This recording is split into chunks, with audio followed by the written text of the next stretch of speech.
प्रेम से बोलिए धनंकार जी। आपसे करमत प्रार्थना है कि दास के निरंकारी भक्त यूट्यूब चैनल को आप लाइक करें, सब्सक्राइब करें, कमेंट्स करें और दास का भी उत्साहवर्धन करें।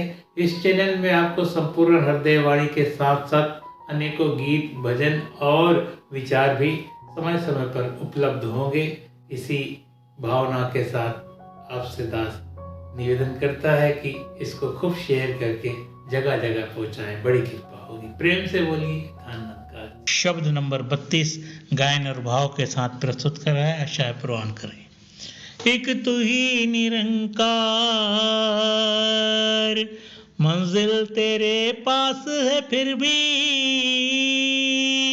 है मंजिल से दूर तू, साहिल पर ही खड़ा है लेकिन है साहिल से दूर तू, घर में ही तू घर को ढूंढे, क्या जब ये बात है, दिन तो निकल चुका है लेकिन तू कहता है रात है, निर्मल धारा बह रही है, तू प्यासे का प्यासा है, लूट मची है राम नाम की, खाली तेरा कासा है, संत जगाए जाग जाब तो, जागेगा तो पाएगा, कहे हर देव की वरना यूं ही हीरा जन्म गवाएगा। एक तू ही निरंकार, एक तू ही निरंकार, मंजिल तो तेरे पास है फिर भी है मंजिल से दूर तू।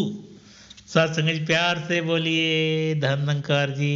अभी आपने संपूर्ण हृदय वाणी का 32 नंबर श्रवण किया और इस शब्द में सदगुरु बाबा हरदेव सिंह महाराज ने स्पष्ट रूप से समझाने का प्रयास किया है संसार को। जो संसार के लोग प्रभु परमात्मा से विमुख हैं, इस निरंकार हरिदातार का उनको ज्ञान नहीं है, उनके लिए शब्द सदगुरु बाबा हरदेव सिंह महाराज ने लिखा है और कह रहे मंजिल से तो तेरे पास है फिर भी तू मंजिल से दूर है। अर्थात इस निरंकार की दूरी हमसे आपसे कितनी है, हमें आपको तो बहुत सदगुरु की कृपा से हो गया, दूरी तो नहीं है। संसार के व्यक्ति को कह रहे हैं मंजिल तेरे पास है फिर भी है मंजिल से दूर तू, क्योंकि कोई सदगुरु नहीं मिलता जब तक तब तक प्रभु नहीं मिलता। सदगुरु मिलेगा तभी परमात्मा का बोध होगा।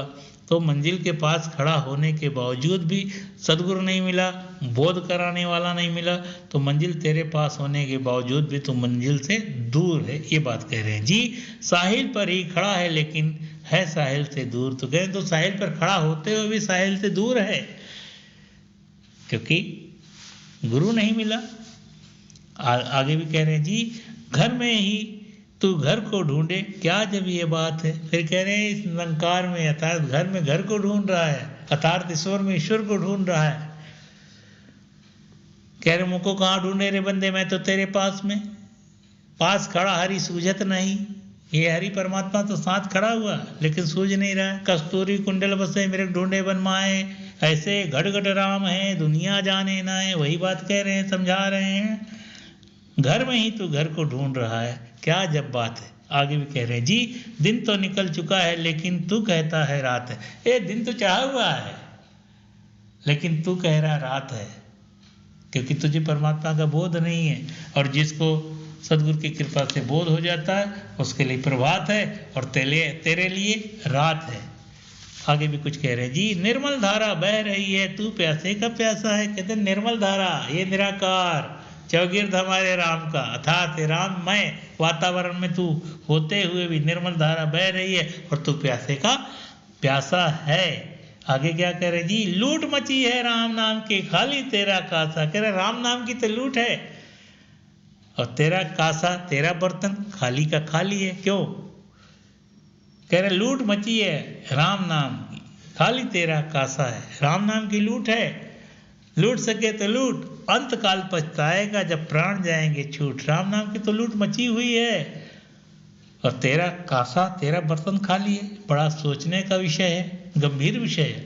आगे भी समझा रहे जी, संत जगाए जाग जा, तो जागेगा तो पाएगा। कह रहे संत जगा रहे हैं, तू जाग जा, मोह निद्रा को त्याग के जाग जा, और जब जागेगा तभी पाएगा। जो सोवत है वो खोवत है, जो जागत है वो पावत है। आपने सुना ना, जो सो रहा है वो कैसे पाएगा, और तू मोह माया की नींद में सोया हुआ है। इसलिए कहे संत जगाए जाग जा अब तो। संत जगा रहे हैं, जाग जा अब तो। जागेगा तो पाएगा, और सोएगा तो फिर सोता रह जाएगा। अंत में फैसला कर रहे हैं जी, कहे हर देव की वरना यूं ही हीरा जन्म गंवाएगा। अंत में फैसला कर दिया, ये जीवन जो हीरा जन्म मिला है, अमोलक जीवन है, इसको तू गंवा देगा, कौड़ियों के बदले में इसको गंवा कर चला जाएगा। इसलिए इसकी कीमत समझ। अंत में फैसला किया है, ये हीरा जन्म है, इसको सजा ले, संवार ले, निखार ले। जब कोई तत्ववेता ब्रह्मज्ञानी महात्मा मिल जाएगा तेरी शरण में, तो उसकी शरण में आ जाएगा, और जब उसकी शरण में नतमस्तक होगा तो तुझे मंजिल पर वो पहुंचा देगा। तेरे पास ही है मंजिल, तुझसे मंजिल दूर नहीं है, तुझसे साहिल दूर नहीं है। तू करीब खड़ा है तो जान सकता है, लेकिन सर झुकाना पड़ेगा, समर्पण करना पड़ेगा। गुरु के चरणों में अपने आप को जो समर्पित कर देता है, उसको तत्क्षण में प्रभु परमात्मा का बोध हो जाता है, ये ईश्वर की जानकारी हो जाती है। ये हम सब भली भांति जानते हैं, हमारे धार्मिक ग्रंथों में भी ऐसा कथन है। तो जिन्होंने सदगुरु के शरण में अपने आप को समर्पित किया, उसको ही प्रभु परमात्मा मिला है। प्रेम से बोलिए धन निरंकार जी।